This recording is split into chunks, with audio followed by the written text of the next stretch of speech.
Look here. Do you recognize this image? How about this one, or this one? If you are among the roughly 1/4 of the global human population, over 2 billion people that live with some type of visual impairment, there is a very good chance you have seen at least one of these pictures within your lifetime. Anyone with bad eyesight that requires glasses or contact lenses to be corrected knows these types of images are used in standard eye exams conducted by ophthalmologists or eye doctors. During these types of tests, these minimalist landscape scenes are viewed exclusively inside large, immobile machines operated by the doctors.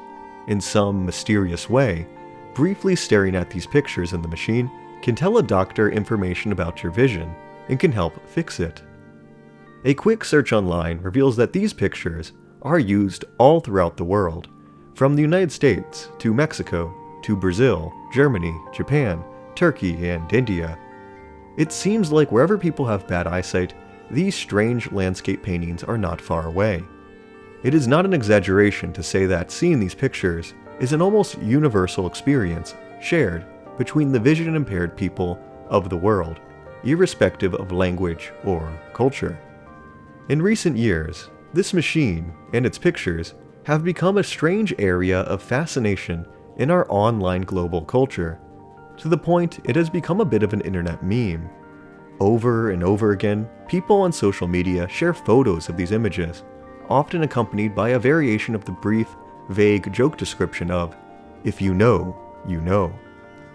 To those that have seen them, the pictures often elicit a strong response, a curious combination of deep emotions and questions. Perhaps you are even feeling some of them yourself: yearning, unease, and mystery. Forums, blog posts, and discussion boards reveal intense debates and questions about their origins and meaning. Several artists have made their own versions, parodies and attempts at recreations rendered in countless mediums. These pictures seem to have left a subtle but long-lasting cultural impact on people, myself included. Any discussion related to the images always devolves into so many questions about them. People crave answers. Who created them? What is their purpose? Why do they look the way they do? Whose house is that? What's the deal with the hot air balloon?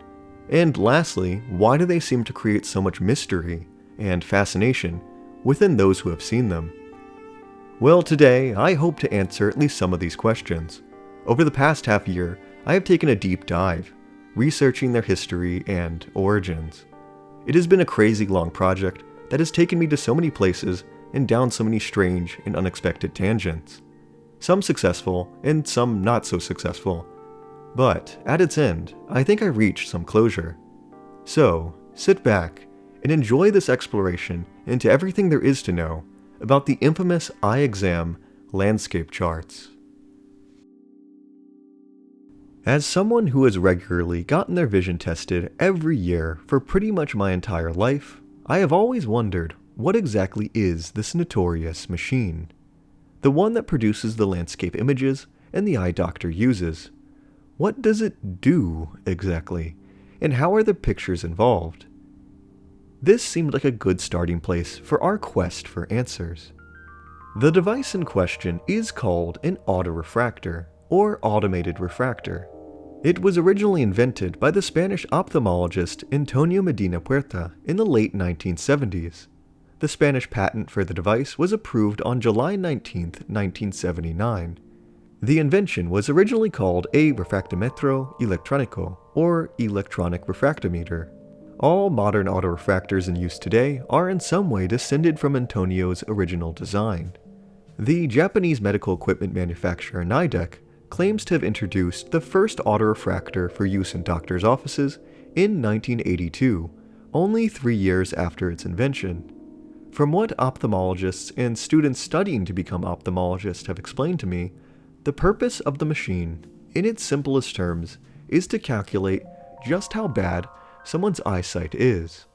People with poor eyesight suffer from a phenomenon in their eyes called refractive error, Whenever you look at something, light is entering your eyes and projecting an image onto your retina, a collection of photoreceptor cells on the back interior of your eyeball. These cells send this image to your brain so it can interpret it and tell you what exactly you are looking at. In a normal eye, this image should be projected and focused directly onto the retina, a specific distance from the lens of your eye. Poor eyesight or vision is often caused by this image being projected in the wrong place, often caused by the eye or the cornea simply being in abnormal shape.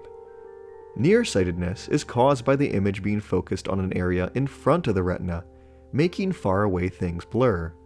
Farsightedness is caused by the image being focused behind the retina, making things close up blur. Now, this is where the autorefractor machine comes in. During an exam, the patient is asked to focus their vision on a point inside a viewfinder. The autorefractor projects this point, typically a landscape image, into the eye of the patient, and it passes through the inside of the eye and bounces off the retina back into the machine. A complex network of sensors and cameras in the autorefractor is able to tell the examiner where exactly the image is being projected and focused in the eye. The eye doctor then uses this data as a baseline or ballpark range for the patient's refractive error. Usually, a second test with a manual phoropter and the more famous eye chart with the big E is conducted by the doctor to fine-tune these results to the patient's personal vision preferences. Altogether, this information allows the doctor to know what prescription of lens is needed in a pair of glasses or contacts to fix the error in the patient's eye, shifting the projected image forward or backward onto the retina and giving them clear, normal vision. It's as simple as that. The fact that the autorefractor can calculate refractive error on its own makes it an extremely useful tool that saves both the doctor and the patient a lot of time. There appear to be two variations of the machine, a portable handheld version and a heavy stationary one. I can only assume that the stationary one is more accurate, though less portable. Now, some people, especially on the internet, report receiving a puff of air into their eyes during an autorefractor machine's exam. Negative memories of this puff have upset people to this day, and given the machine and the iconic landscape pictures a somewhat sinister reputation. The negative association is so strong that some commenters report tensing up and getting nervous, almost in preparation of this notorious puff. This puff test, known as ocular tonometry, serves the purpose of measuring the fluid pressure inside a patient's eye. This is a screen for glaucoma, a disease which often results in high fluid pressure inside the eyeball. In the past, this procedure was actually conducted by a machine separate from the autorefractor, called a tonometer. This particular instrument can look very similar and might have even used the same images for the patient to focus on as the autorefractor, so it is easy to see how people mixed up the two machines, the haziness of memory blurring them into one. There is also a third device known as a keratometer, which measures the curvature of a person's cornea, helping a doctor measure astigmatism. To make things even more confusing, these three different but related machines are sometimes combined into a single device with a dual or triple purpose. Most autorefractors on the market today are autorefractor keratometers, machines that can calculate both refractive error and astigmatism in one go. Even more recent machines have taken things a step further. They can simultaneously be autorefractors, keratometers, tonometers, and even a fourth thing called a pachymeter, which measures the thickness of a cornea. What used to be 4 separate machines have now been reduced into one, taking up much less space and time. All this is interesting, or at least I think it's interesting, but none of this really answers our questions regarding the mysterious landscape pictures used by the autorefractors in other machines during their eye exams. This is because they have a somewhat hidden history. Throughout my research, I've found that the images themselves are rarely mentioned and seldom referenced within any company documents, to an almost shocking degree. Most of the information available about the autorefractor is focused exclusively on explaining the operator side of the machine and what the doctor sees, not the patient side or what the patient sees. But this didn't discourage me from trying. For this project, I combed through dozens of autorefractor instructional manuals and press releases from the manufacturers, and conducted several interviews with ophthalmologists and inventors along the way. And it was only from these scattered bits of information that I was able to reconstruct a brief and somewhat fragmentary history and evolution of these pictures. Unfortunately, due to the lack of dates in these sources, it was difficult to develop a clear timeline of events, and as a result, my own reconstructed timeline had to be very rough. But here's what I have. To start off, as it turns out, these mysterious images or pictures do have an official name, even if this name is hardly used by anyone outside of company documents. Instructional manuals for autorefractors can contain a surprising wealth of information. I kid you not, this poorly photocopied manual for the Nikon autorefractor keratometer Speedy K has provided me with some of the most valuable and detailed insight concerning the images throughout my entire research. It is standard for manuals like these to record the official terms and names used by a company for parts of a machine. For example, the place where you stick your eyeball during an exam, something I have called the peephole or viewfinder, is actually called the measuring window, according to Nikon, or the examination window, according to Topcon. The landscape image seen inside this window has an official name as well. Most often, it is referred to as the target. The manual provided by Nikon explains to the operator that they are to show the target in this window to the patient.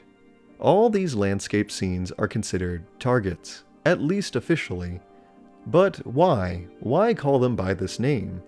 Well, to understand this, we need to look at their history, because the targets have undergone several innovations and changes over the years. For this video, I reached out to the original inventor of the autorefractor, Antonio Medina Puerta, to see if he could help me understand where these images came from and why they were originally used. And to my surprise, he actually responded. He explained to me in an email that the first autorefractors did not use those images. The pictures, the blissful scenes of grassy fields, houses, or balloons, were all a later addition. Originally, there was nothing. This was something confirmed by the Public Relations Department of Nidek, one of the earliest manufacturers of the machine. In an interview for Medina News, translated from Japanese, the representative stated that originally, a radial image called a starburst was used in all products of each ophthalmic medical equipment manufacturer. The first autorefractor machines used a target in the simplest definition of the word. They were originally just dots that the patient's eyes would focus on while the machine did its work. And for an undisclosed period of time, perhaps 10 to 11 years, this appears to have worked just fine. But over time, eye doctors and operators of the machines began to notice issues with this setup. During eye examinations, patients would often report feeling uncomfortable while using the autorefractor. Manufacturers noticed that the simple starburst design was apparently too unnerving and made people anxious, which not only was bad for the overall experience, but also impacted the effectiveness of the machine. Some autorefractors gave false readings, Antonio explained. People's eyes tended to wander and strain, instead of relaxing, and this created false readings for their eyesight, effectively making the machine useless at doing its intended job. The landscape images were explicitly created to solve this problem. As Nidek's Public Relations Department states, later an airplane was placed in the center of the chart, but at our company, we were the first in the world to adopt color images. Many people are nervous during tests, so the image is designed to help people relax and see far away. Antonio likewise explained that some manufacturers use an image like the ones you sent in an attempt to relax and comfort the patient by inducing the appearance of looking at a far point. The main purpose of the targets was to calm and put patients at ease, relaxing their eye by creating the illusion of something to focus on far off in the distance, something simple yet familiar and friendly. From this information, we can identify 3 distinct eras or phases of the machine. The first autorefractor machines in the early 1980s lacked these types of images entirely, having just dots or a starburst for a patient to focus their eye on. I refer to this as Era 1. However, over time, manufacturers of the machine learned to change this target for something more appealing to patients. The first step in this direction was to change the starburst, or dot, to an only slightly more complex symbol. This symbol had to be something anyone would find recognizable and familiar in their daily life. The only example I could find is an airplane, which was apparently common. This second symbol target era appears to be brief and is poorly documented. Their existence is only alluded to by my sources. However, this initial innovation was a huge stepping stone, as it would later develop even further into full-fledged scenes around the symbol. Instead of a plane against an empty void, the focal point was blended into a realistic, colorful, and peaceful landscape. This was Era 3. It is unclear when exactly this change occurred. Nidek, at the very least, claims to have been the first to adopt this innovation that has now become the norm, stating that, "At our company, we were the first in the world to adopt color images." This was the now famous hot air balloon hovering above a road, or what the company officially calls the Chesnutroan, or balloon chart. As far as I can tell, this particular image created by Nidek and used in their autorefractors was the first colorful landscape target, and, so far, no other company has contested this claim. The balloon chart appears to have been implemented in 1990 and has been used exclusively in Nidek machines ever since. Whatever the case is, the colorful landscape scenes quickly became the industry standard in the 1990s, as other manufacturing companies followed Nidek's example. Nowadays, each manufacturer uses a different image for their own autorefractors, likely for copyright reasons. Now, with that all in mind, I wanted to track down and try to catalog every one of these target variants ever made. This turned out to be a harder task than I realized. As far as I can tell, there are at least 8 different scenes in circulation within the many autorefractors around the world. I don't doubt that there are probably more, but these are the only ones I could find hard evidence for. First up is of course the balloon chart, the oldest and probably most famous target of them all. It depicts a colorful hot air balloon hovering above a straight road on a flat grassy landscape. It is used exclusively by Nidek machines, and it is the only target for which the company has revealed its official name, the balloon chart. A little known fact is that there are actually 2 versions of it. A Facebook post by Nidek revealed that in 2005, the original image was updated for a slightly more detailed version with more vibrant colors. This updated version is the one most people are familiar with. The more pixelated and desaturated original, used before 2005, has been largely forgotten. Most people probably didn't even notice the change. There are 2 targets that also feature hot air balloons, but these are used by non-Nidek companies. These are Vision XVX and Carl Zeiss Humphrey's own versions of the balloon chart. They use slightly different colored balloons, hovering above slightly different desert landscapes. Another famous target is the White House with a red roof surrounded by a field. The company Vision Star and possibly others use this target. Topcon and Excelsior Instruments use the Red Barn with a white fence, sometimes referred to by fans as the Red Barn, Grass Farm, Abandoned Horse Farm, or Church Surrounded by Fences. Nikon uses what fans call the Christmas tree, which is a lone tree standing in an empty field. The company Rayton appears to use a simple grassy field with a circle. It was surprisingly difficult to find photos of all these variants. Aside from the 3 famous ones, the less common variants were extremely hard to find and document. For example, for months I only heard rumors of the Christmas tree. A couple people claimed to have seen it as a kid, but I couldn't find definitive proof of its existence online.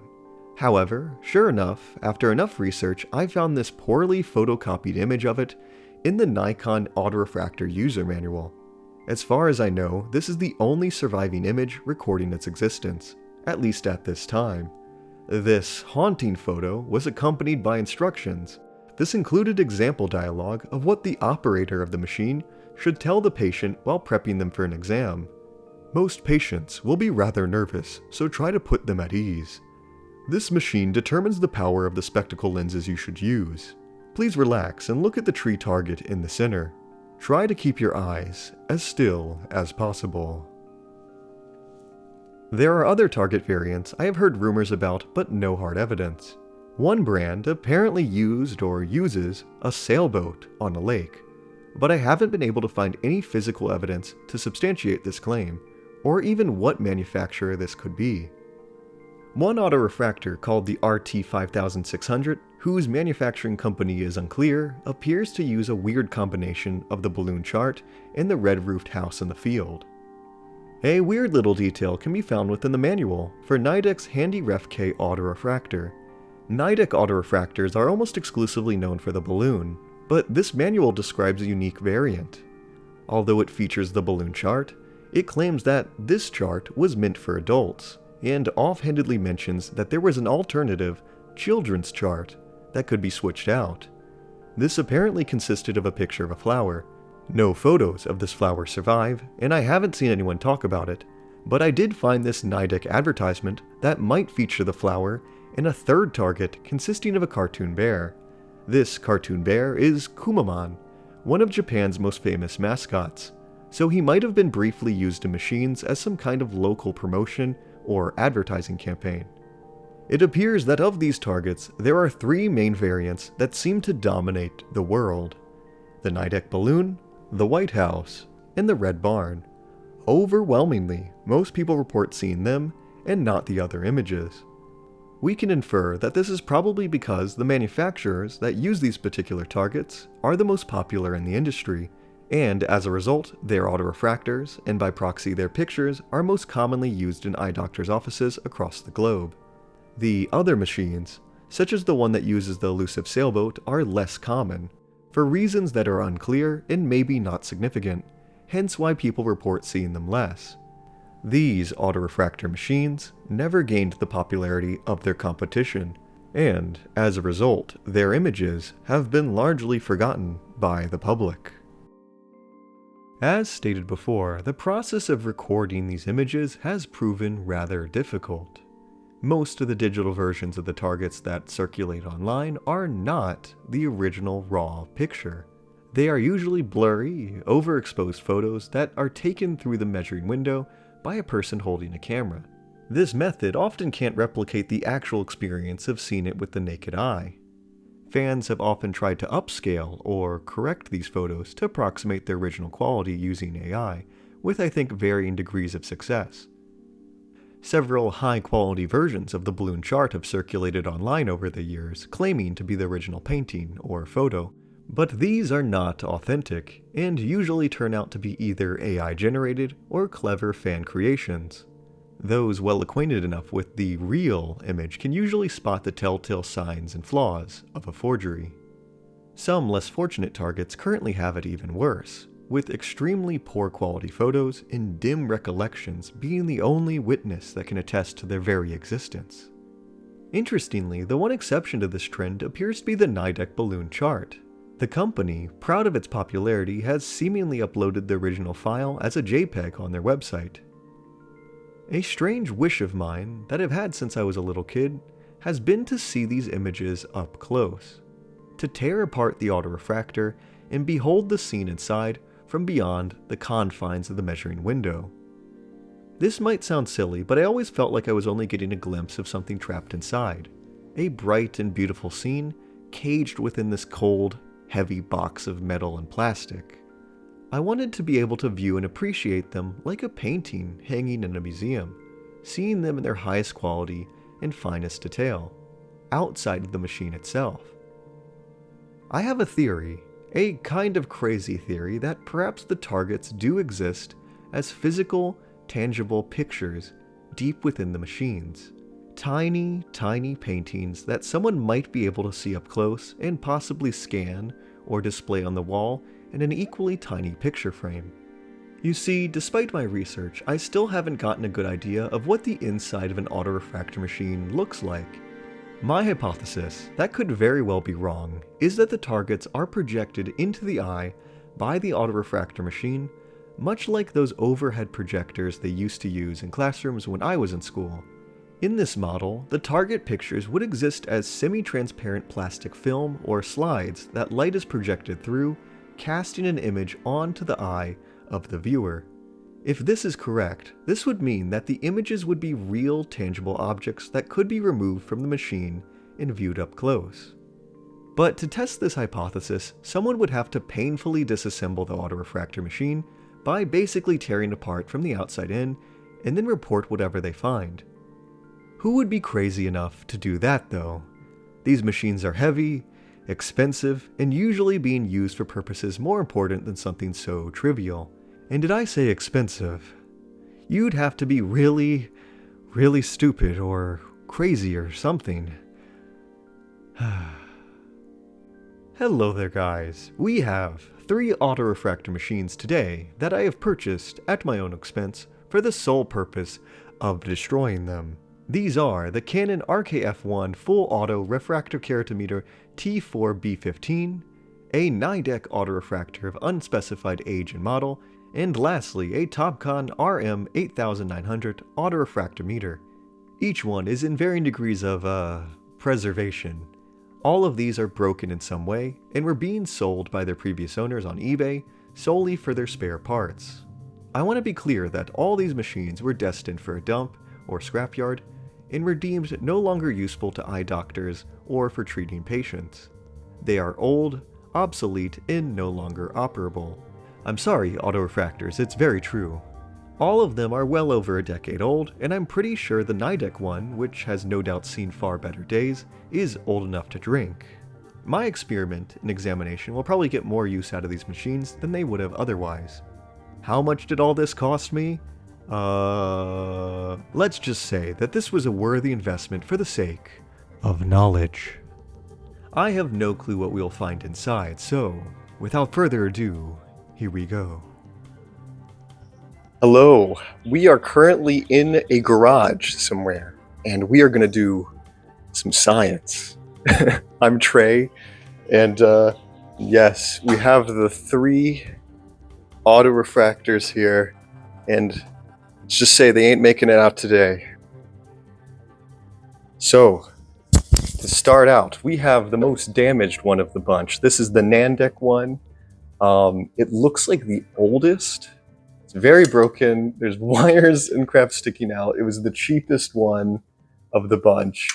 And I'm not sure if this is a Nidek machine, it would have the balloon, but I'm not sure what age this is. If it's before the 90s, it very likely does not have the hot air balloon in it. But it might have a more simplistic design. It might have the airplane or like the dot. So this is a piece of history right here. We might get some answers here, because that area before the colorful images, I don't have too much information on. And it doesn't seem like there's much pictures of these type of machines, or at least what they used instead of the images. Yes, so let's look at this. I saw this when I opened the box, and it was a little unsettling. I asked around, and because it's not plugged in, I don't think this has been plugged in years, is the thing. I don't think I have to worry, but I have sunglasses and eye protection just in case. I looked through this hole, the measuring window, as you're supposed to call it, and there's nothing really in there. Like, you can see there's a bit of light, but that's sunlight. I covered it with a blanket, and it turns out that's just sunlight. There might not even be any type of, I don't know, image in there even to look at. So I'm not reassured, but we'll see. We'll see. Let's do some surgery here.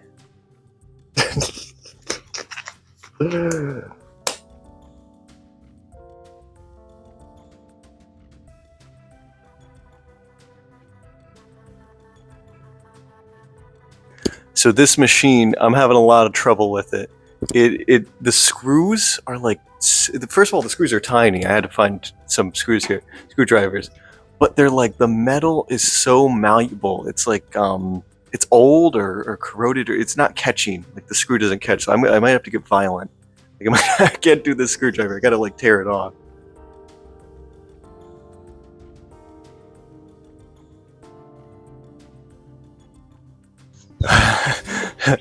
Okay. So here, let me take you guys over there. Oh, all right. So we cracked it open. We had to literally use a hacksaw because the screws are old. The screws are just old, and they like, I don't know, the screwdriver just doesn't catch them. So we can see a little bit of the inside of the autorefractor, and if there's anything, it's probably in between there, like in between this piece and this piece. So I don't know how I'm gonna get that. You can see a little bit in there actually. There's something in there, some mirrors or something. So let's try to crack this open and we'll figure it out.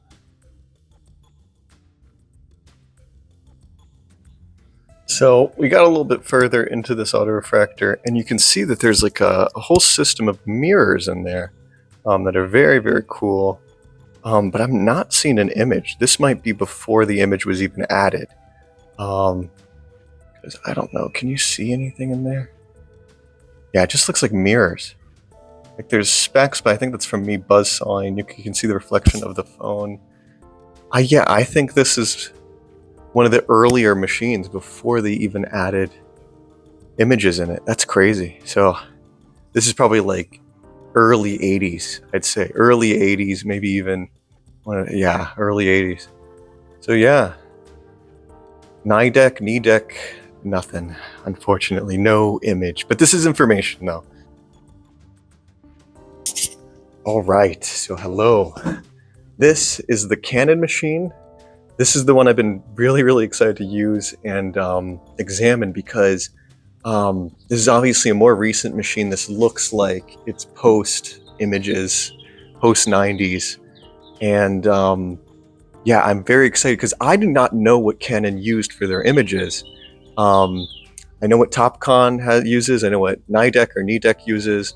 I know what that bird is making a lot of noise.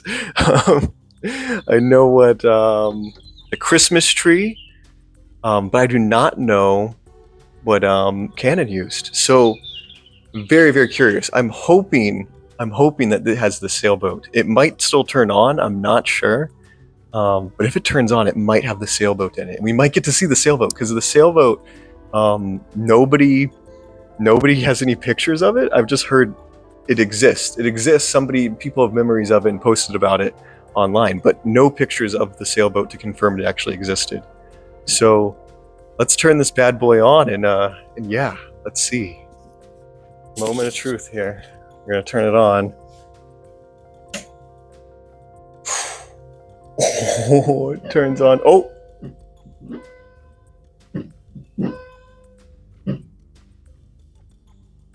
Uh-oh. That doesn't sound good, whatever that is. Let's see. System error. Uh-oh. Let's see. Oh gosh. See, this is way outside my zone here. I don't know how to do this. Oh, come on, you. Here, we're gonna try to look at least at the image here. At the very least, I'm gonna try to look at the image, even if that thing's gonna be beeping. Like, hopefully, it turns. Oh my gosh! It's a different house. It's a house. It is not the sailboat. It's a different red house. Oh my gosh. I've never seen this one before. Okay. I gotta get you guys over here. Okay, you gotta see this. This is a different red house. Come on, focus. Oh, there it is.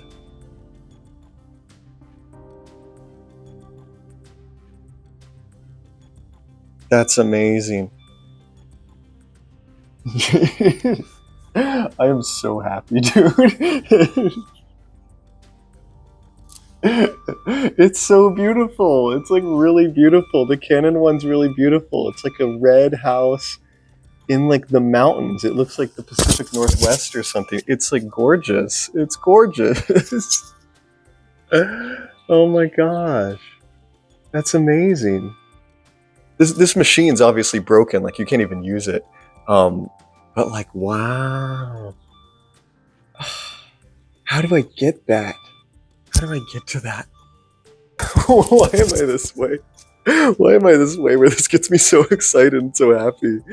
Oh my gosh. Okay, now the hard part. Now the part of like cracking this thing open and seeing if we can get the thing. All right, I'll see ya.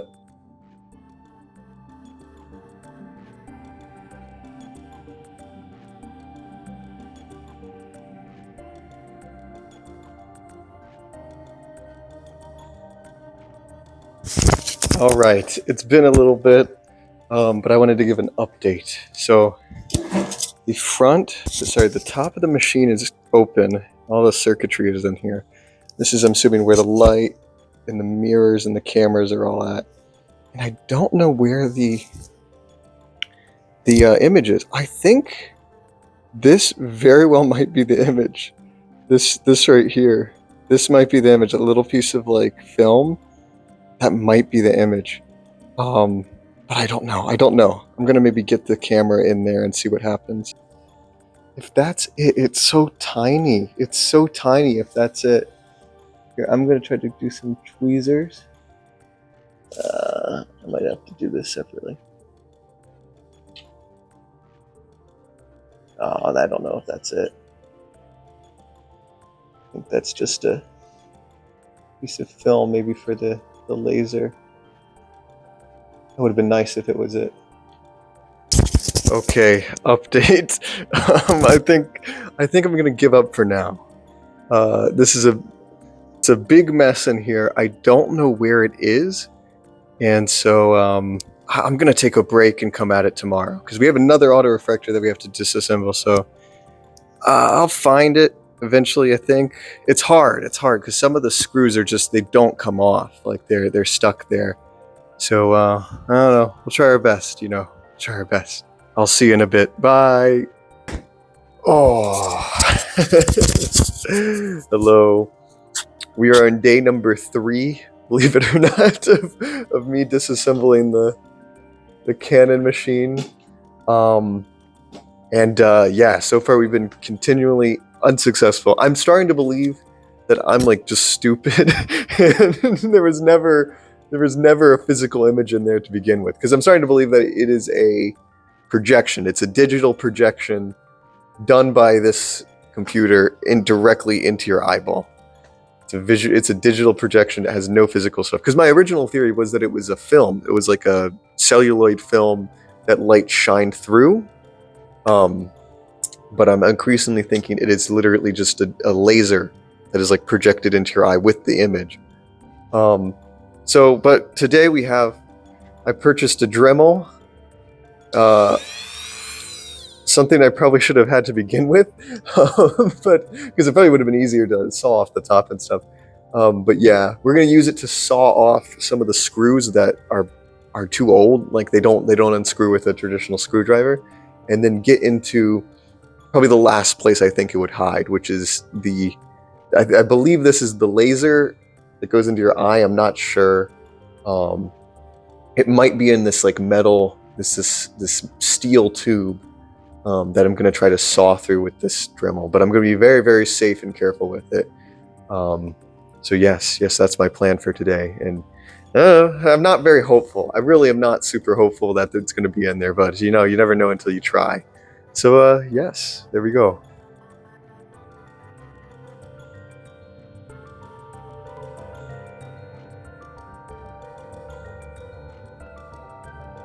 I look very crazy. I'm not trying to get too excited, but I think, oh my gosh, I think I might have found it. I'm not 100%, right? Got red in the center. No, you know what?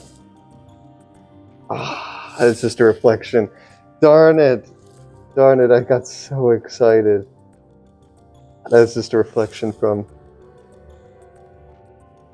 Oh man, all right. All right. So I've basically disassembled the whole top of the machine. There's like nothing there left, and I couldn't find it. I know it's a disappointment. I thought I was going to find a physical, tiny, tiny, tiny little image, but we did not. Here's what happened. I encountered a few things that could be the image. I'm starting to think it was digital.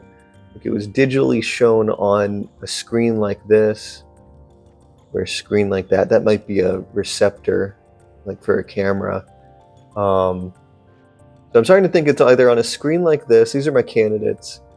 Or maybe like it was on something that, I don't know, was like a film that as soon as it came in contact with sunlight, it disappeared. So yeah, it's definitely disappointing, but what can you do? What can you do? I think I was screwed from the start. I don't think there was a physical image ever. I got that into my head, and was very hopeful. Yeah, I'm not even going to destroy the TopCon one. I'm going to leave it as is because I wouldn't get anything out of destroying it except primal rage or something like that.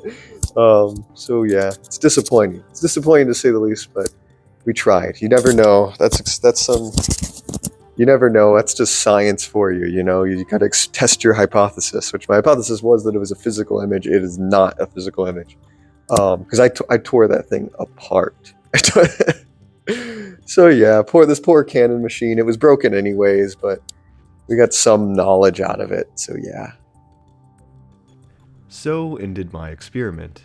In retrospect, it was kind of a bad, goofy, Looney Tunes-esque plan. In fact, when I first explained it to a friend of mine, she described my methodology as monkey saw picture and want picture, which is pretty accurate to be honest. Nonetheless, I stand by my actions. As it turned out, my initial theory of the classroom projector model was entirely wrong, at least as far as I can tell. The target images are not physical slides or film strips inside the machine that light is projected through. They are the light projection itself.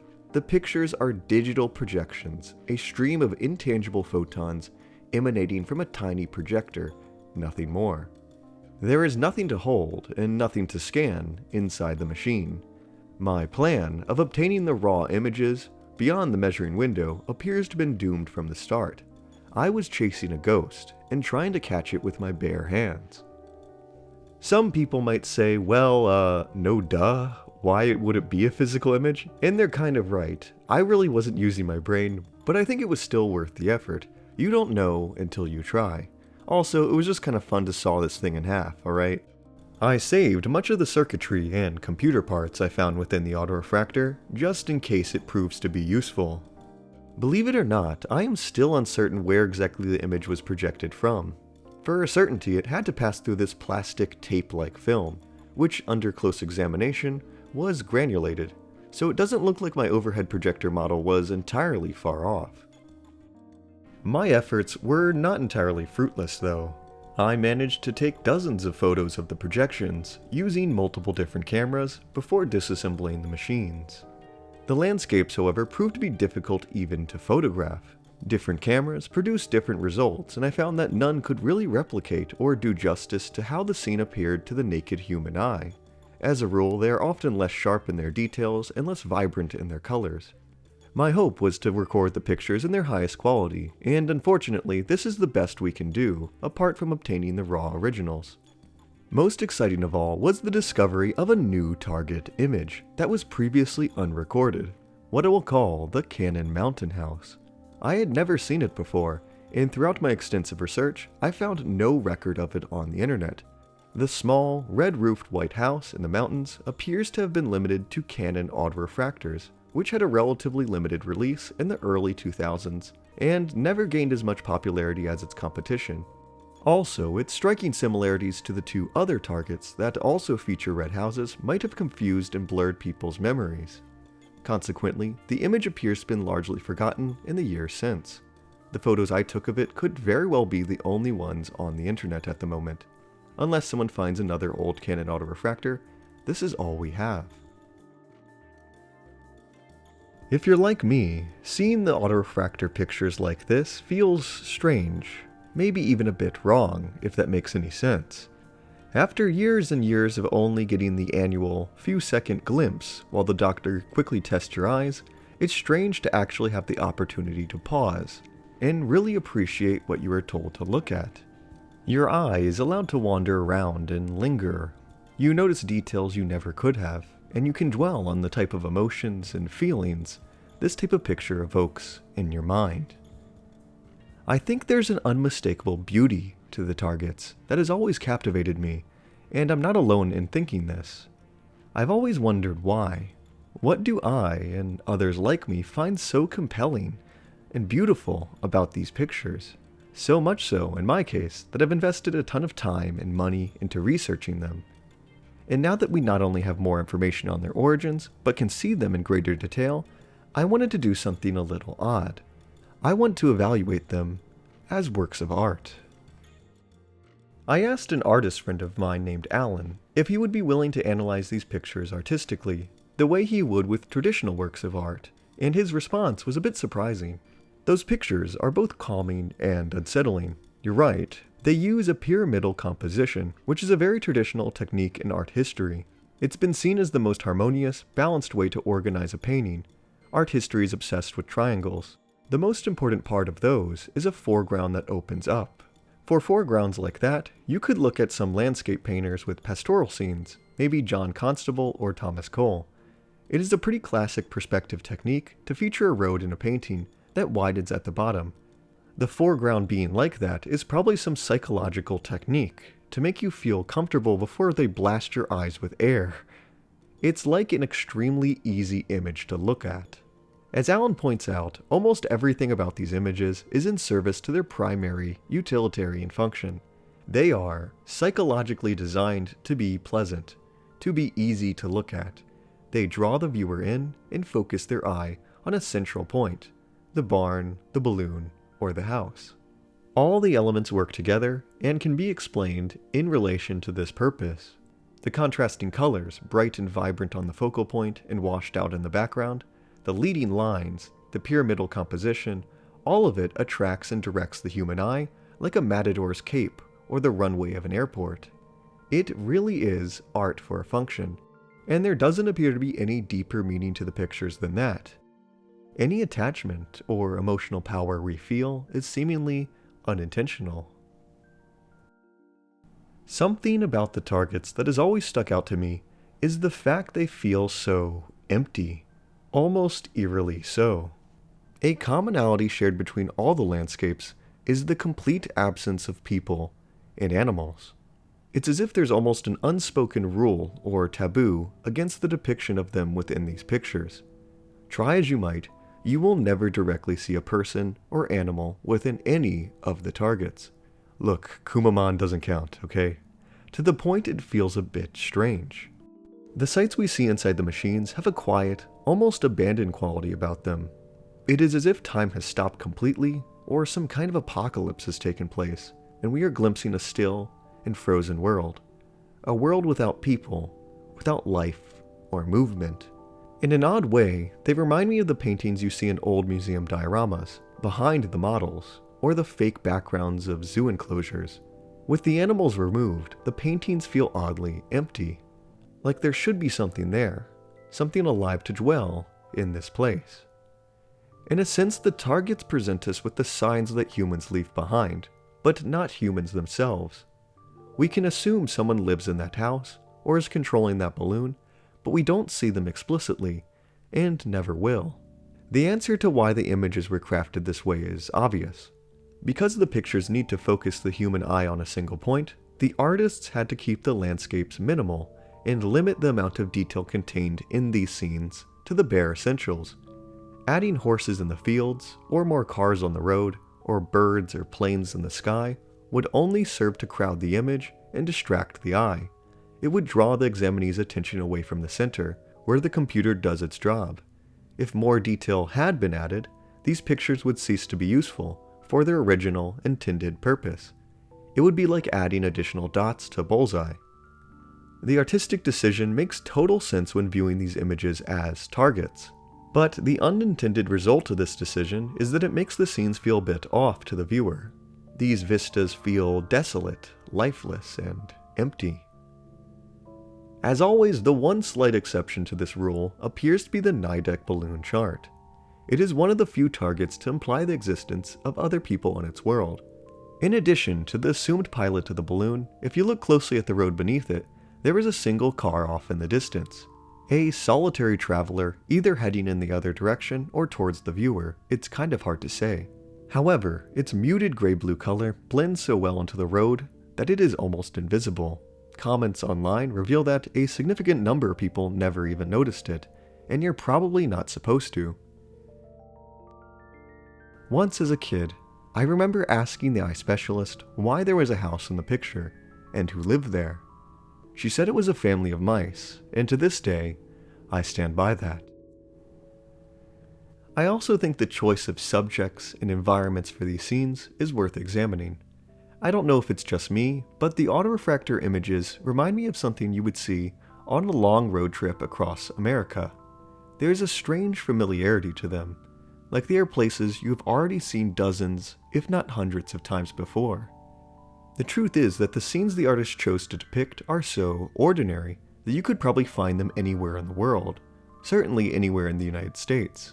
Over the years, I caught myself thinking I saw one of these places in real life, like this ruined building I saw in the Greek countryside outside of Thessaloniki. Red barns, in particular, are viewed as classic Americana culture. You'll see them everywhere, especially in rural pastoral areas of the country. Fun fact, most barns in America are red because in the olden days, red paint created with iron oxide was cheap and easy to make. The target image's association with American culture is apparently intentional to some degree.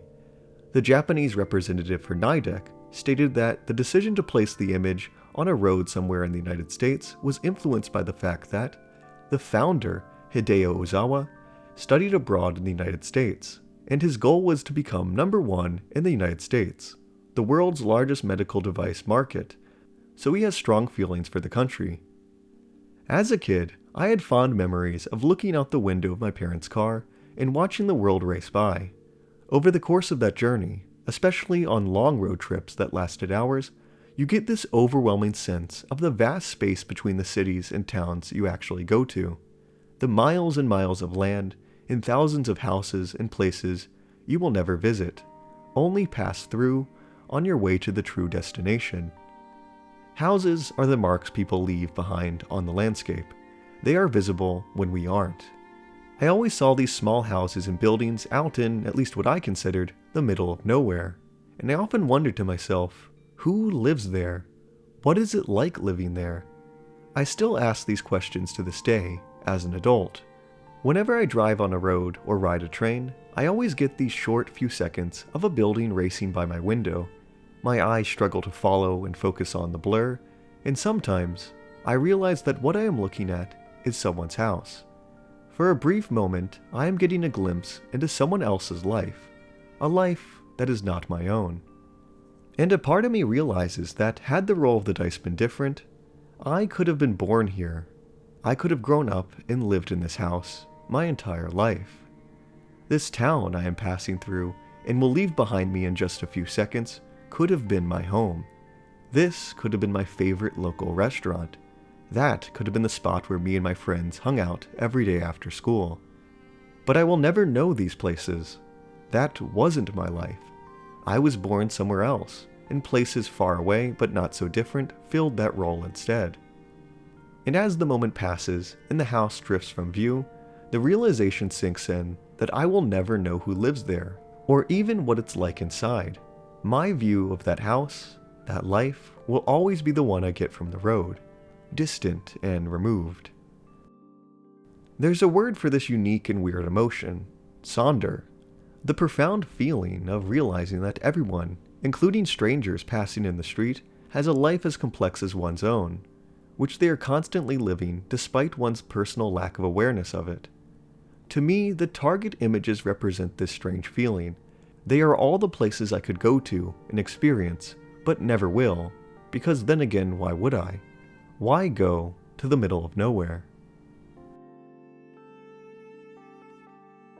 Out of curiosity, I tried to look for pictures or paintings that not only resembled the targets, but created the same type of emotions, with their odd mix of minimalism, surrealism, familiarity, and sonder.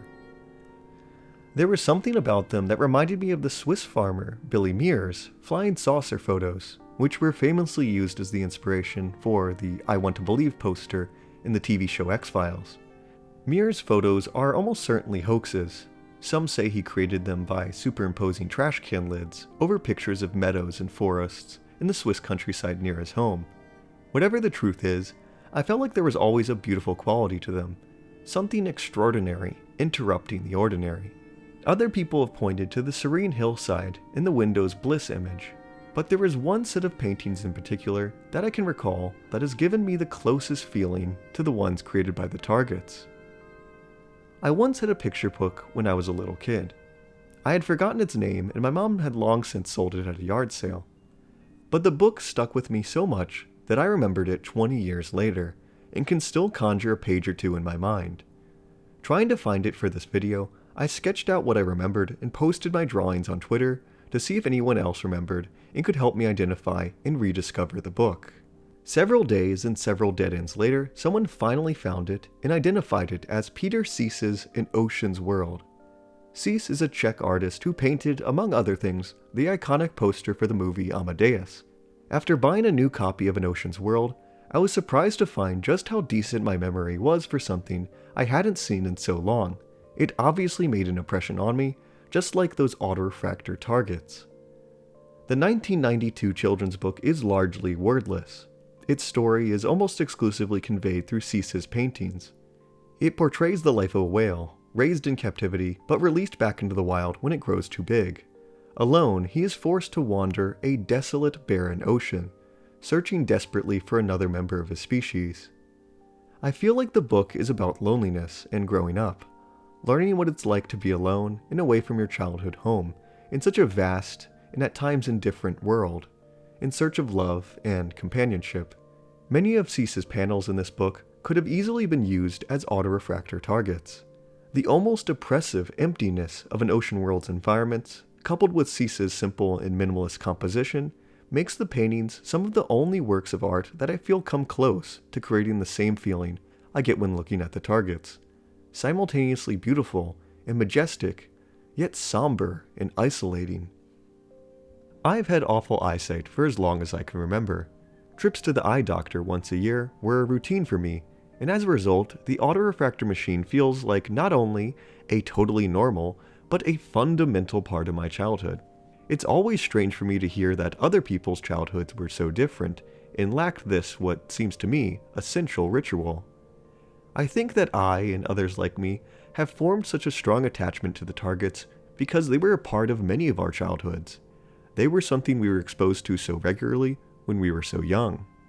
We feel nostalgia for them in the same way we feel nostalgia for our favorite childhood cartoons and video games. And like rewatching or replaying those pieces of media, whenever we see the targets, it tickles a part of our brain that links us back to those days. There is an unexpected quaintness to them now. The targets not only depict classic familiar scenes of America, but depict it as it was in the 1990s to early 2000s. And because their manufacturers never seem to update or change the targets, the autorefractor machines continue to show the same pictures they have always shown for 30 years. Inside the machine, the targets stay the same, unchanged by the passage of time, while the world outside modernizes and updates. In a way, it's a bit like seeing prehistoric paintings hidden deep inside a cave. Every time we look in, we are in some small way time traveling, glimpsing outdated snapshots of a world long gone.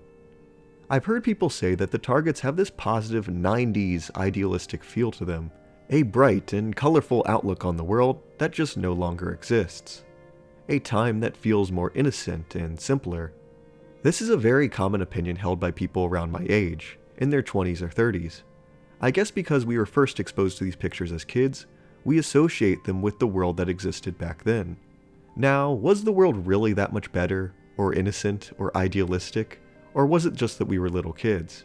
Who knows? Whatever the truth is, those nostalgic feelings of longing for a past that no longer is are real enough. I think another compelling factor about the targets is the way we have to view them. When looking at them, I always get the sense that my view is being restricted. The way you must press your eye through the tiny peephole is reminiscent of looking through the keyhole of a door, or the periscope of a submarine, or a cell window. Like you're not seeing the whole image, only glimpsing it through a barrier. The restrictiveness of the measuring window always made me feel like the autorefractor was a bit like a prison, but I was never sure who was the prisoner, me or the picture. There's a beautiful world walled off inside this machine. I can observe it, but never touch it, never fully experience it. After all, as we discovered for ourselves, it's just an illusion. Fernweh is a German word that translates roughly to the far sickness or far soreness. It's almost the opposite of homesickness, because Fernweh is the longing to go to places you've never been to. It's a strange and almost irrational feeling to miss a location you have never visited. There's a sad frustration that comes with it, the feeling of helplessness and of being stuck in the ordinary. Perhaps that's why it's so powerful. In my childish brain, I had and still have this burning desire to stand inside the autorefractor landscapes. I want to be able to look around in an unobstructed 360-degree view, enjoying the sun on my face and the grass in my toes. Maybe walk up and even meet the people that live in the red house, or wave up at the person in the hot air balloon. This wish is not at all unique to me. I've found various examples of people longing to be inside these images. What's a fictional location you desperately want to visit? There's a really great short animation by the artist Umami, in which a man imagines himself living inside the red barn. The ancient Greeks would have called this particular emotion Pothos. Alexander the Great felt a Pothos to see the encircling ocean at the end of the world, something he never did. Many people today seem to feel a Pothos for the targets, a yearning to escape and experience their worlds for themselves. So, at a certain point, I began to ask, well, can you? Can you actually visit any of these places in real life, outside the autorefractor? Is that even possible? Hunting locations. Are the autorefractor targets real or fictional locations? Reddit posts and forums have shown that this particular question has been the source of endless debate over the years, with little to no resolution. Countless discussion boards bear witness to people on both sides, those optimistically trying to find them, and others cynically dismissing such a search as a fool's errand.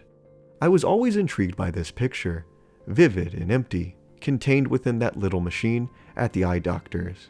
I need help finding the origin location of the hot air balloon eye test image. We want to know who took the images and where these images are in the real world. It doesn't exist in real life, unfortunately. My dreams of going to the barn house are crushed. I tried looking up the inventor of the autorefractor to see if I could find a source, but it would only tell me about how the autorefractor worked, and not where the image came from. This isn't an important question, so I'm not looking for an immediate answer. I just want to figure out for the sake of, well, figuring it out. Probably the best way to get a definitive answer to this question would be to ask the original artists that created them. They would obviously know if the scenes they depicted were real or imaginary. Unfortunately, this is something no one has ever successfully accomplished, at least not directly. To my surprise, as far as I can tell, the identity of the people who made the target images has never been something anyone has been able to answer. Not a single one of the half dozen that exists possess a publicly credited artist. After 3 decades, they still remain anonymous. As crazy as it is, we don't know who created these pictures, and unless they come out and announce themselves, we probably never will. This was a strange revelation to me, because I did a ton of research for this video. I managed to track down the inventor of the autorefractor, whose only point of contact was an ancient Hotmail account that I doubted I would ever hear back from. I read dozens of obscure company documents and government patents for information on these machines. But when it comes to this subject, who made the targets, I hit a wall. I'm sure that the artists have been identified somewhere, but this information is simply beyond my reach. This is a shame because I would honestly love to speak to these artists and know what it was like working on their respective projects. Crafting these images must have been an incredibly unique situation for them. The conditions to appreciate these works are extremely atypical for the entirety of the artistic world. If an art gallery set up an exhibit with the autorefractor method being the exclusive way to observe the works, it would be considered pretty avant-garde.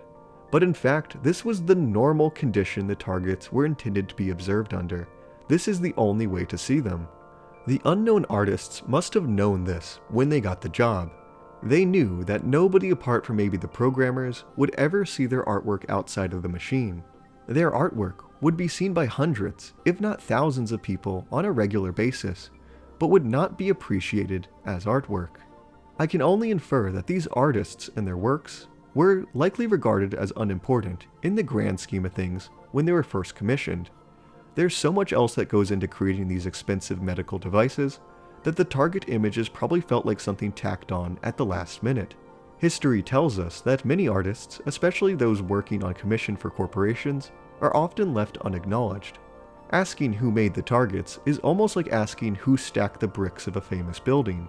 I'm sure there's an answer, but it's a question that nobody thought anyone would bother to ask, or think would be significant, especially decades after the fact. Following the breadcrumbs on something so minor this long after the fact is a tall order. There's only a certain window of time to gather the information before it's gone. It seems likely that whoever the artists were, they never could have anticipated or foreseen that their minor contributions would turn out to be their most famous works. Few artists in the history of the world can claim to have creations as universally and globally recognizable as the targets. And maybe that's why they are uncredited. Perhaps the original creators are not proud of that. They don't want this to be their legacy. Or maybe they have straight up forgotten about the whole thing and moved on with their lives. We can only guess how they feel and why their names aren't widely known or credited. It just goes to show that you can't choose or even anticipate what you are famous for. With hope, better investigators than me will see this video as a call to action, or maybe the artists themselves will see it and come forward. I would love to speak to them. Until then, we must content ourselves with searching for answers using other methods. Being the most famous of the targets, Nidek's balloon chart has been placed under the most scrutiny. Combing through old internet forums and posts reveal a mess of rumors and counter-rumors circulating over the image's origins. Is it a photo or a painting? Is it a real place or an invented one? I want to know where it was taken. Some have mocked this search, obviously believing it to be a fake imaginary scene. If you think this is a real photo, I have some beachfront property in Arizona to sell you. If you think this is a real photo, you may need glasses. It's probably a painting. Others have claimed to have spoken to the original artist or photographer, a claim I have yet to substantiate. I remember way back, someone tracked down the original photographer for this in the house one. They're real photos, but the balloon and a car were added in post. I remember at one point someone say where the autorefractor balloon street image was from, but I can't remember for the life of me what it said. At least two sources reported that although the photo itself isn't real, the road is. Yeah, you may need glasses because this isn't real. It's a painting based off a photo that was taken in California, if I remember correctly. Others have said the road is in Wyoming, somewhere in like late May, early June. Unfortunately, none of these, at times contradictory claims, provide much sourcing or data to back themselves up, so it's hard to know who to believe, if any of them. That being said, I think I can safely put at least some of this debate to rest, because, uniquely, the balloon chart is the most well understood of the targets. This is again entirely because the manufacturer Nidek has commented on it and revealed details about its origins, even if these details are woefully scant. Actually, it's a composite, a representative said to Medina News. This is a straight road in Arizona, USA. The balloon is composited with an image of the road. I changed the image to a landscape photo of Arizona and added a balloon to the image. Now, to clarify, the use of I in this interview by the interviewee does not mean the person is the one who created the photo.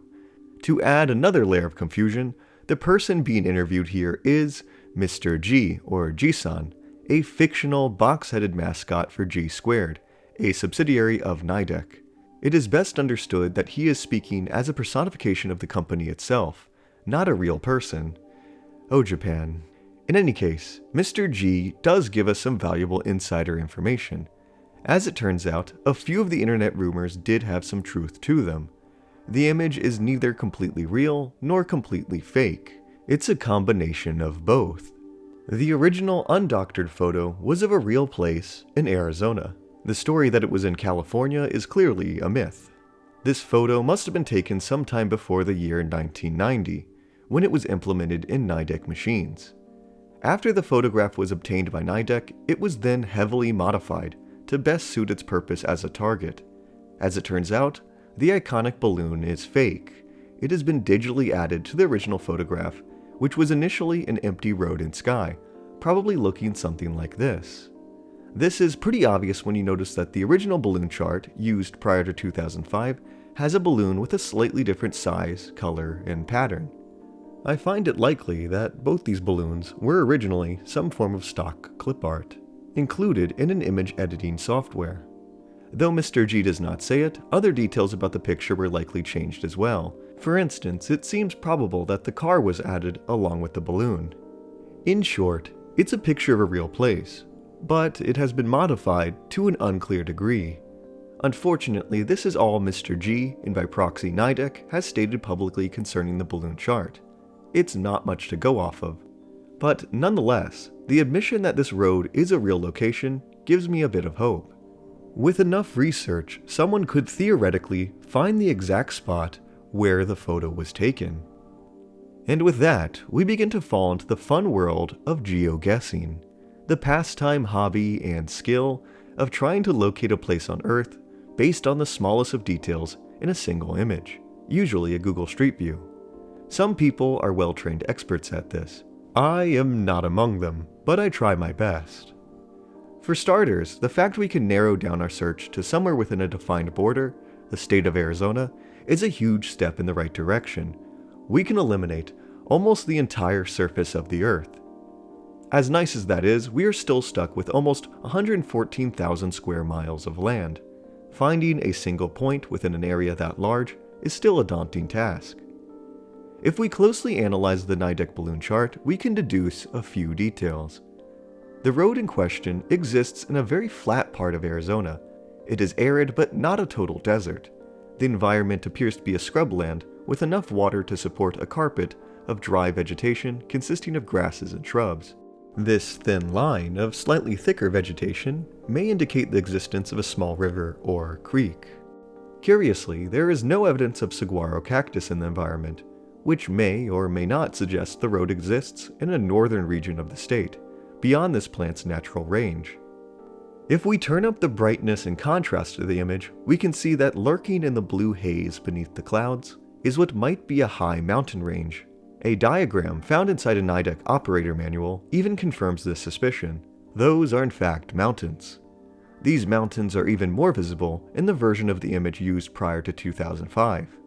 The road itself is very straight and is most likely a major highway or interstate. It is a 2-lane highway with 1 lane going in each direction. The yellow solid line with a dotted line next to it indicates passing slow vehicles is allowed on this road. On the side of the highway are a series of traffic delineator poles or posts in repeating intervals. These poles are often used to keep drivers on the road. At night in rural areas, it is often difficult to determine where the road ends or begins. The tops of the poles can reflect the headlights of vehicles and indicate the edges of the road. They are even designed to withstand the impact of stray vehicles. You can actually see one of the poles in the balloon chart has been struck by a car in the past and is bent at an angle. Recent Google Street View photos do in fact show that some highways in Arizona continue to use poles of a similar if not exact make, but not exactly commonly. The sides of the balloon chart road are an almost unnaturally deep black, which makes me wonder if they too have been digitally edited. Lastly, following parallel to the road, and further off in the vegetation is a low wire fence that continues off into the distance, likely denoting someone's private property. Unfortunately, there are many stretches of highway in Arizona, hundreds and hundreds of miles, that meet this vague description. In this case, there are almost too many leads to even begin to pursue. One lead I found promising is a bit of a tangent, but I thought it was just too interesting of a story to leave out. This is live trade explainer stuff going on here. So my composer Ryan, how did we get talking about Talking Heads? How did you? Because we were trying to talk about how to talk about. So one of the things about the images was they're very familiar. Yeah. And I was trying to pull together things they made me think of. And I was like, it makes me think of the song Road to Nowhere. And little did we know. You pulled up the music video, and it looks dang near identical to the Nidek or Nidek hot air balloon photo, which I've been trying to search for months, and it's really funny that it seems like you stumbled on it, because we're like, could the Road to Nowhere in the Talking Heads music video and the Balloon Chart Road be the same place? Now that would be wild. To know for sure, we would have to go down yet another rabbit hole. Where is the Road to Nowhere? The IMDb page for the music video only identifies one filming location, East Avenue G and 189th Street, East Lancaster, California, USA.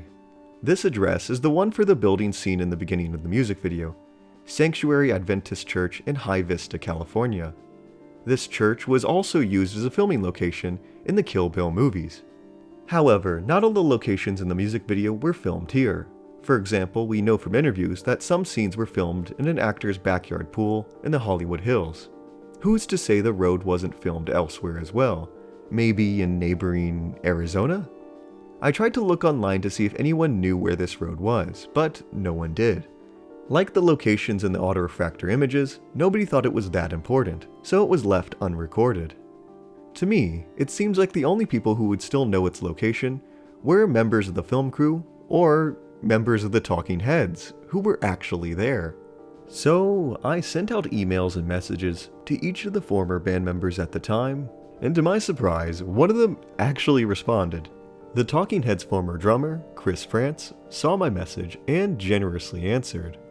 Hi Trey, yes, it's in the Southern California desert. I'm trying to remember the name of the location, but it's a highly photographed stretch of road. The location in the Southern California desert seems to fit the area around the High Vista Church. And sure enough, the road just outside the church does in fact look a lot like the one seen in the music video. If we use Google Street View to go down East Avenue G, the power lines disappear and the road stretches on to the east for miles. Unfortunately, East Avenue G is only partially recorded on Google Street View. The driver of the Google car must have taken a right just before reaching what looks like the most promising match to the music video. Though it has changed a bit, the mountain range matches almost exactly. Just to be sure, I messaged Chris again with a screenshot of this street view with additional details, and he confirmed that this is in fact the Road to Nowhere. We found it! It is East Avenue G in Lancaster, California.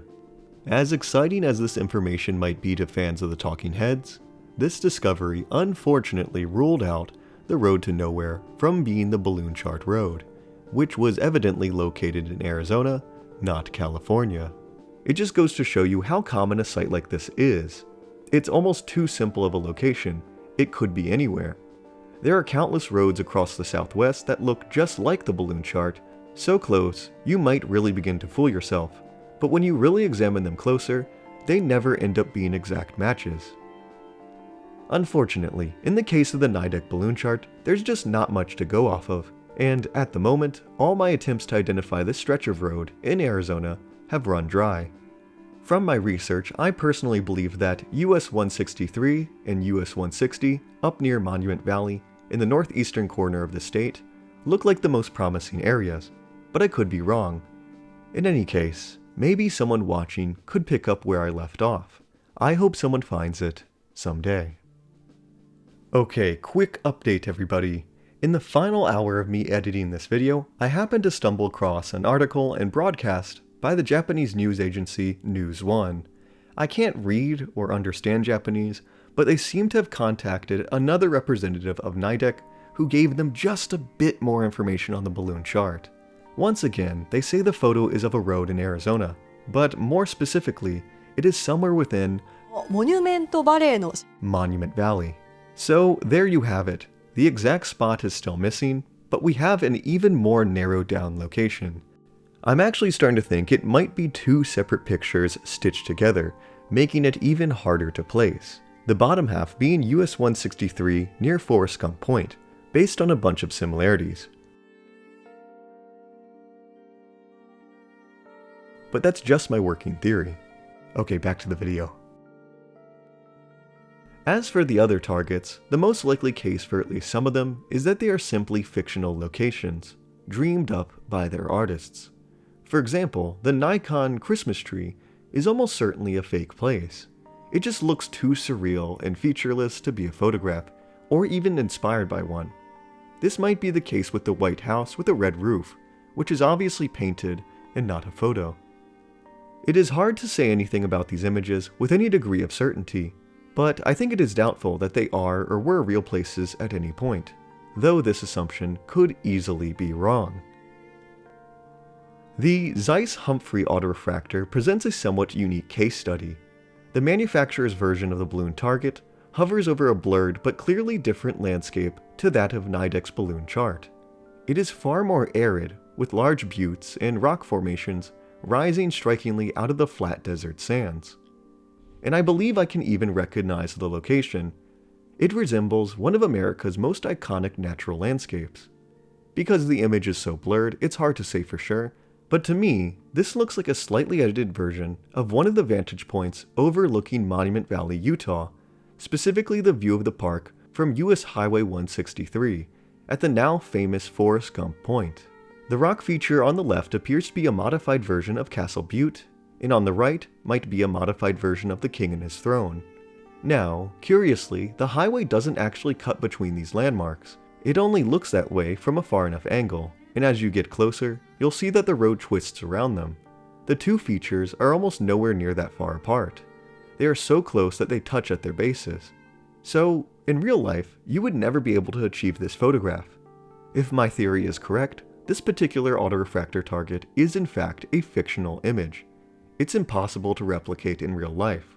The original artist was inspired by a real location, a very famous one at that, but edited it, so much so that it became a distortion of reality.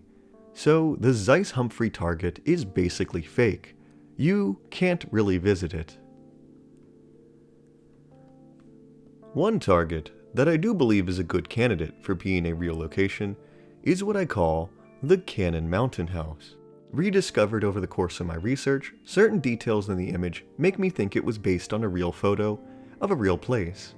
Like the bent delineator pole in the balloon chart, there are tiny, minute details that lend credence to this idea, like this curious break in the tree line, or the shape of the mountain range, or this gray blob that might be a town or a deforested hillside off in the distance.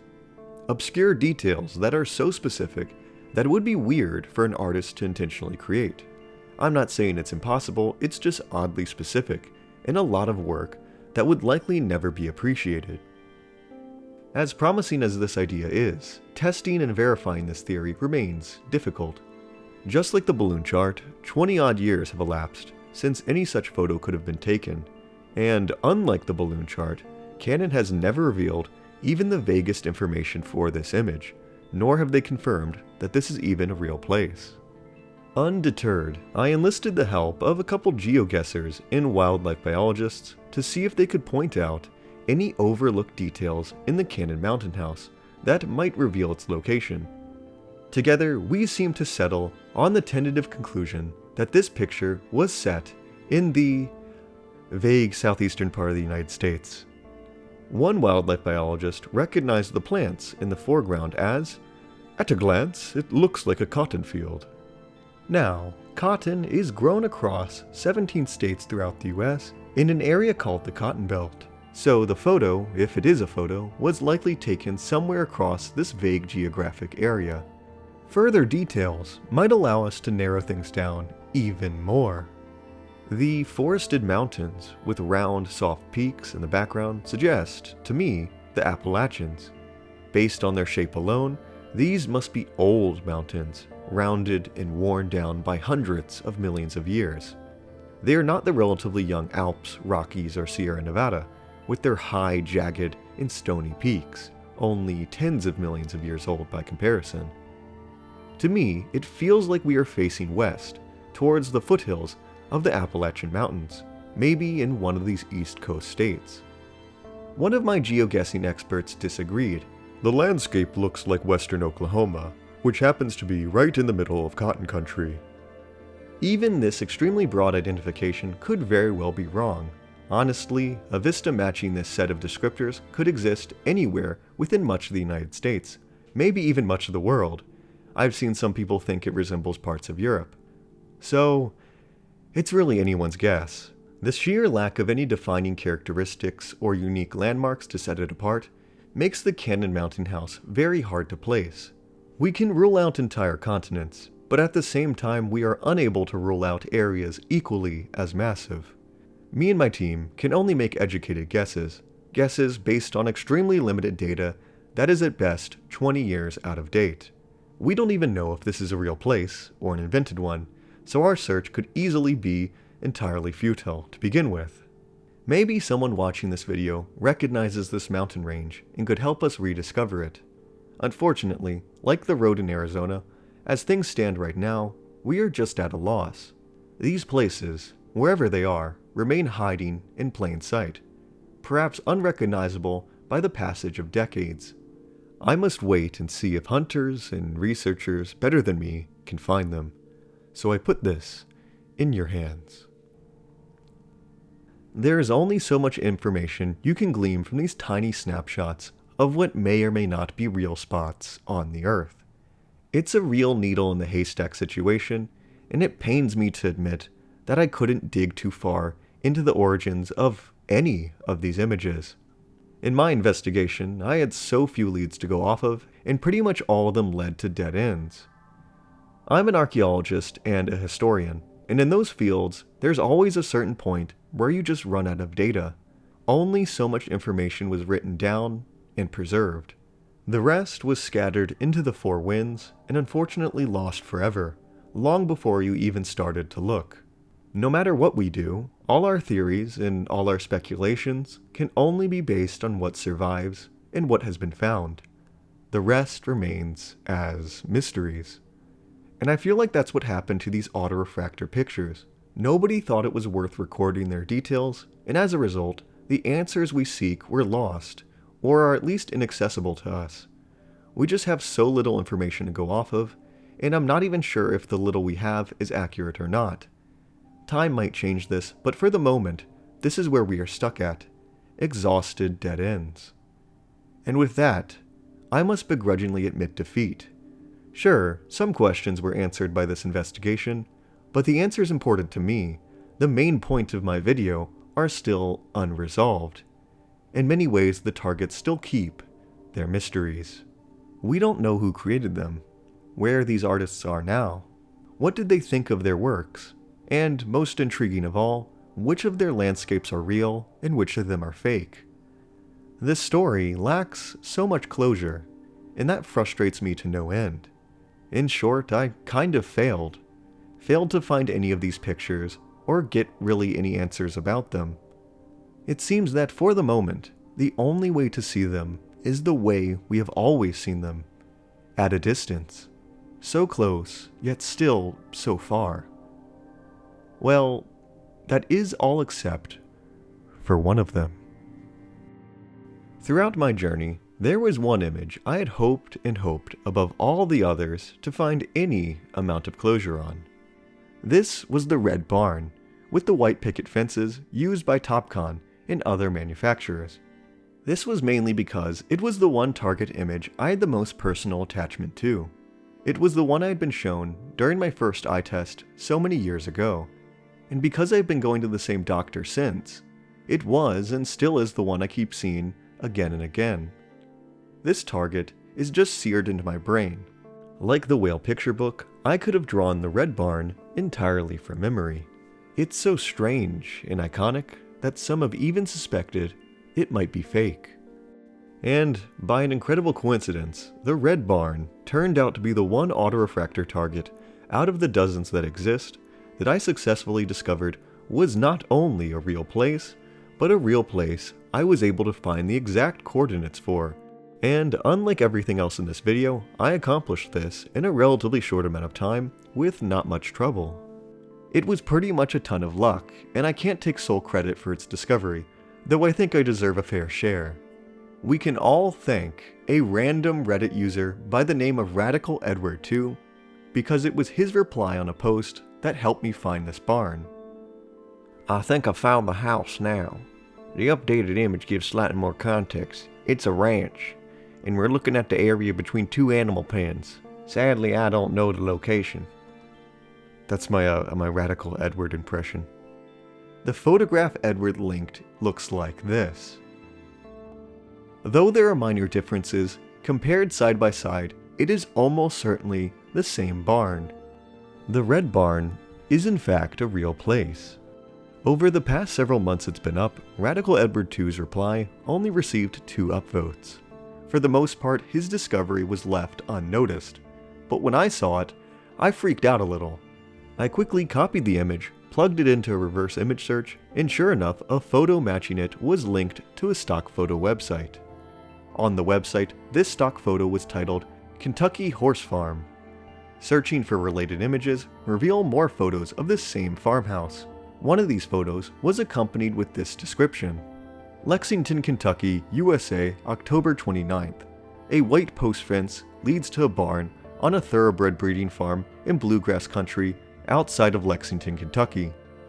From there, my work was easy, and I was able to find out that this particular barn was part of a property called Manchester Farm. And with that, there was only one thing left to do. Go and see it with my own 2 eyes.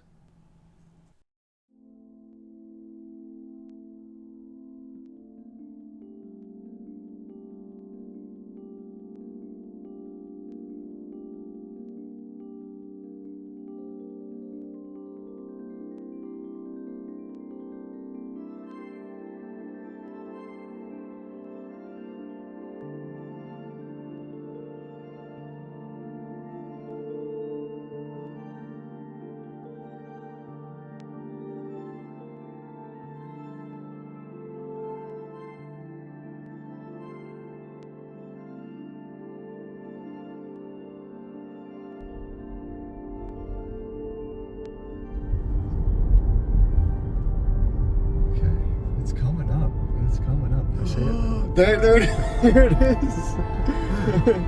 Oh my gosh. There it is. Oh my gosh. Oh, and it's on such a nice day for it. Oh my gosh.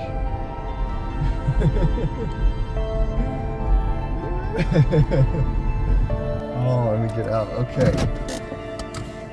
There it is. It's right here. That's crazy. It's crazy. It's real. Hello, it is a nice beautiful day. We're on Van Meter Road, just outside of Lexington, Kentucky, and yes, it is real. We have found the red barn. It is it's very different in real life. It's virtually unrecognizable to the TopCon image inside the autorefractor. As you can see, it's not even red. The roof is not red. It's blue and gray, and you can see the white pasture fences are gone. As of 2023, I think they were removed when it took new ownership. And yeah, and then these are black now. So it's very, very different. You wouldn't recognize it if you knew what the barn used to look like as of a couple of years ago. But yes, this is previously known as Manchester Farm. I don't even think this barn has a name. It's just part of Manchester Farm, and it was purchased by Keeneland a couple of years ago. And yeah, it's a nice, beautiful property out in the Kentucky grass fields, pasture fields for the horses. And yeah, there's an airport just right next to this thing, so it gets very, very loud, and you might hear it during the video. And yeah, so this is amazing. This is, over here is like the exact spot where the picture was once taken. As you can see, there's a hole here that I fell in yesterday, and I got sucked in. So if you visit this place, so be careful of that.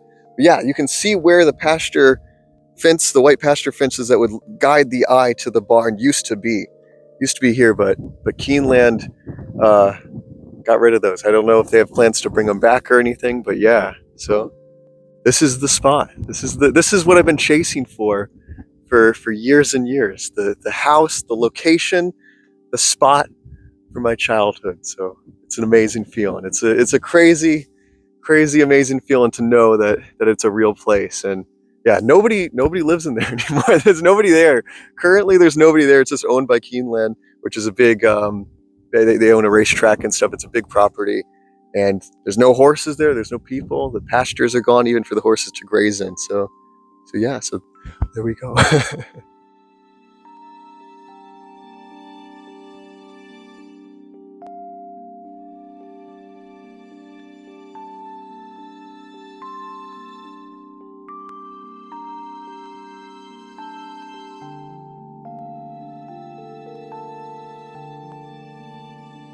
And so, it looks like I got my answers for the mysterious red barn after all.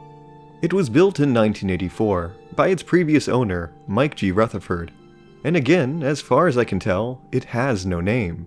It was simply called the Main Barn when it was in use as a place to stable Rutherford's thoroughbred horses. And honestly, there's not that much to say about it. It was built for function, and in the architectural style of many of its neighbors. Funny enough, this barn is relatively famous in the Lexington area, but not for being in the autorefractor.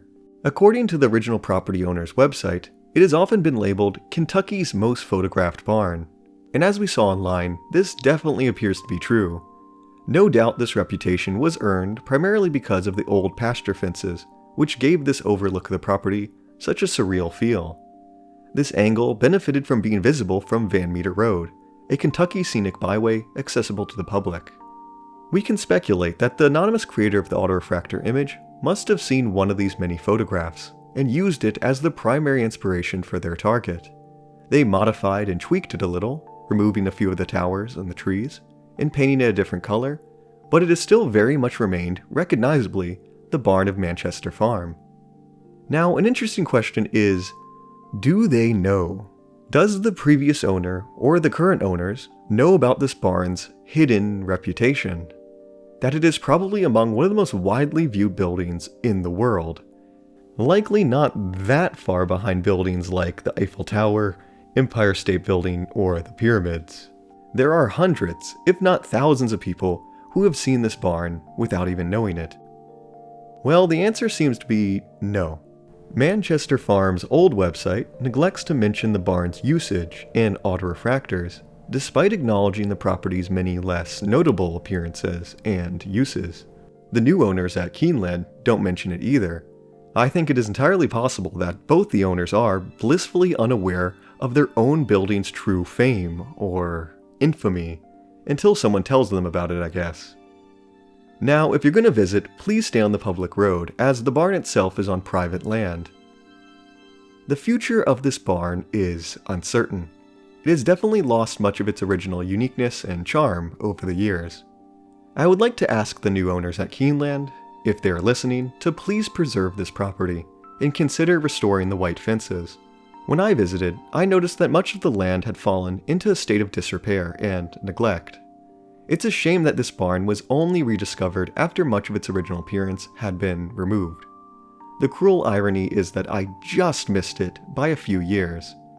If this video has proven anything, it's that this spot, in this place, has made a huge impact on so many people, and that legacy has been left largely unacknowledged and unrealized for all these years. As silly as it is, this barn is a special building, and one that I feel should be restored to its original condition and kept alive. And yeah, with that, that's the video. thank you so much for watching, and hope to see you next time. It's been an amazing adventure. And just remember, look here.